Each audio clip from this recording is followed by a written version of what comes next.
વિશાલ વાડાવાળાની સમંદર પહેલી gangster film છે ગુજરાતી સિનેમામાં જે આટલા મોટા સ્કેલ પર બની છે. પોલિટિક્સ, ગેંગ વોર, ધર્મ, મિત્રતા બધું જ છે આ ફિલ્મમાં. ગુજરાતના વિશાળ દરિયાની સુંદરતા અને મિત્રતાની મિસાલ આપતા સમંદરમાં બાર હલેસા અને તું મારા દરિયા જેવા ગીતોના શબ્દો હાલ તો બધાના મોઢે ચડેલા છે. આઈ થિંક આ ફિલ્મને કોઈ પણ બોલિવૂડ કે પછી ગેંગસ્ટર ફિલ્મ સાથે કમ્પેર ના કરવી જોઈએ, બીકોઝ આ ફિલ્મમાં એટલી સ્ટ્રેન્થ છે જે ખુદની એક અલગ જ ઇમેજ ઉભી કરી શકે છે. એક્શન, થ્રિલર અને ઇમોશનથી ભરેલી સમંદર જોયા પછી વાર્તા પૂરી એવું નહીં, પણ આ સમંદરના મોજાના વિચારો થોડા સમય માટે તો રહેશે.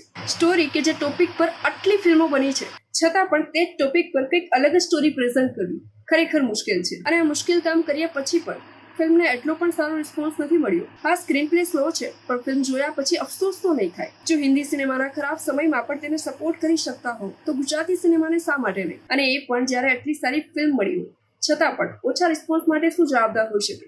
કમેન્ટ બોક્સમાં લખી શકો છો.